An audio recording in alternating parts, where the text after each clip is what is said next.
best bet of the day for me is going to be an under, a first 5 under in the Astros and Mariners game. So we get 1 week a year to play this angle, and that is teams that are clinching playoff bids and division titles. So the Astros are one of those teams. They just clinched last night. So last night they were popping bottles, they were celebrating, and today one would expect that some of the starters may be sitting. So some of these guys are also going to be hungover. So it feels to me like the Astros bats may come out a little flat, but they do have a good starting pitcher going today in Yusei Kikuchi, who has been fantastic for the Stros.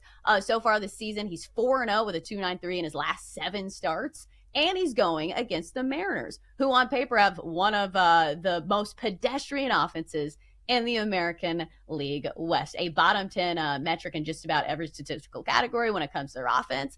George Kirby, the opposing pitcher who's pitching for the Mariners today, great numbers against the Astros, even with their starters in the lineup. He's had 3 starts against the Stros this year, just a single run allowed in all 3 of those starts. So I feel like this all spells towards an under. We're going to go first 5 under 4 for minus 155 between the Mariners and the Astros. I am going to Atlanta. Mets Braves, first 5 under 4.5. It's minus 160. It's juicy. Don't care. Classic spot for us to bet on the under in the first 5. Chris Sale has allowed 2 runs or less in 18 consecutive starts. Last time out against the Mets, 2 runs over 7 1/3, struck out 9.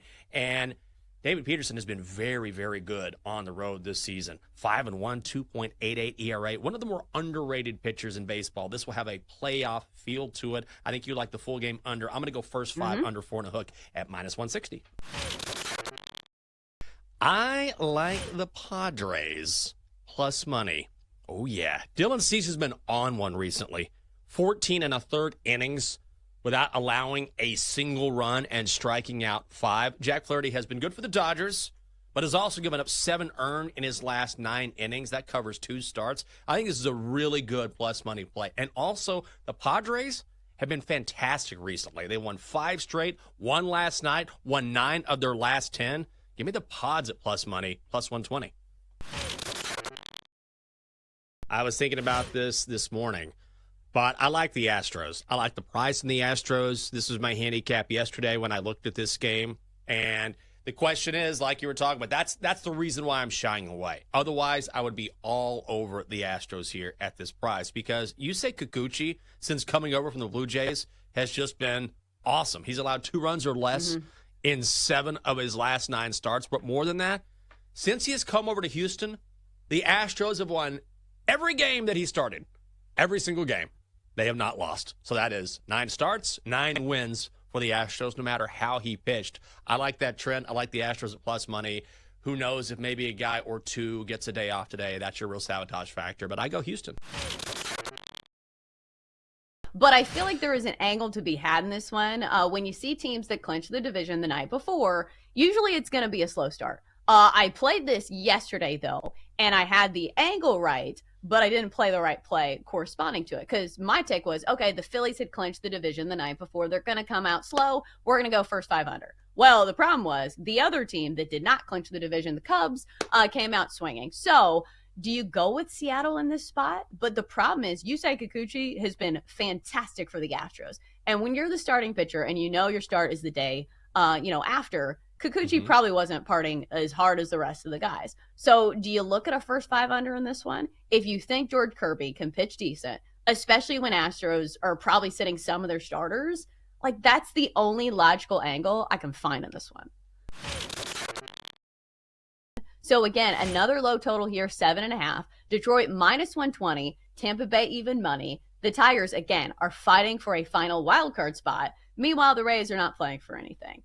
Looks like it's Zach Littell going for Tampa Bay, 8-9, 3.56 ERA. Cater Montero goes for Detroit. He's 6-6 with a 4.86 ERA. So, Jenks, from a motivational standpoint, Detroit certainly has some, but again, their offense has been really hard to trust. As hot as they've been, they've been eking out these wins, in really low-scoring affairs.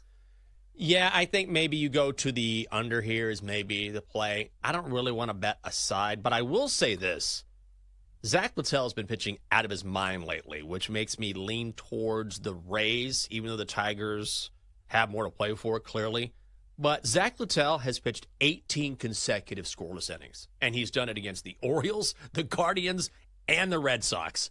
That is impressive. So I don't want to go against a guy who is pitching as well as he's pitched all season, and he's done it against those lineups. Now he gets the Tigers, so I think maybe the under is the way to go. Would lean Rays, but like the under instead.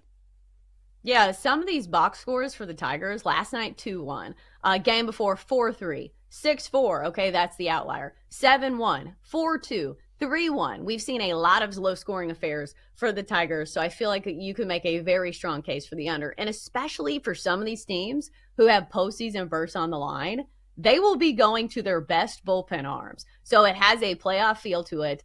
I think sometimes these games play a little bit closer to the vest. David Peterson going for the Metropolitans, and the NL Cy Young favorite Chris Sale taking the mound for the Bravos. I know you have a future on Chris Sale. That's going to cash Chelsea, but what will cash tonight? Yeah, I think the price is the stopping point for me, because when I first saw that Chris Sale was pitching for the Braves, this is a big game. It feels to me that like the Braves are the play, but they're minus 190 on the money line. Even in the first five, they're minus 190, so that feels unplayable. So I think for me, you either play this two ways. You either go with Chris Sale over his strikeout prop. It's 6.5 juice to the over. Now it's minus 145. It's moved 5 cents since we did this segment an hour ago. So clearly some money coming in there. Or you could look at a full game under, because I do think both of these pitchers, you can make a case for them both being incredible. David Peterson has been fantastic for the Mets so far this season, a 3.08 ERA. He's 9-3 on the year. So that's your sabotage factor if you're backing the Braves in this one. So I think if both these pitchers can perform decently, and plus, this is a big game. The best bullpen arms will be used when these are critical games to making the postseason. So I think if you can get a full game under 8, that's a solid play as well. I'm going to go first 5 under or a full game under as well. I'm with you. Chris Sale has just been so good this season. 2 runs or less in 18 consecutive starts. Last time out against the Mets, 2 runs over 7 1/3, struck out 9. And David Peterson has been very good on the road, 5-1, 2.88 ERA. This will have a playoff feel to it. The under is the right call here. I want 8th place in the 5,000 meters. A donkey can walk up to 15 miles a day. Okay. Well, Oh. no. Wow, what a factoid. That also sounds like a participant ribbon. It was. Okay. Well, let's get to these bets. Royals at the Washington Nationals. Over 7.5. Also, Cubs at the Phillies. Over 8. Wasn't Philadelphia at one time the capital? Okay. Good. That's fine. Good bet, Stompster.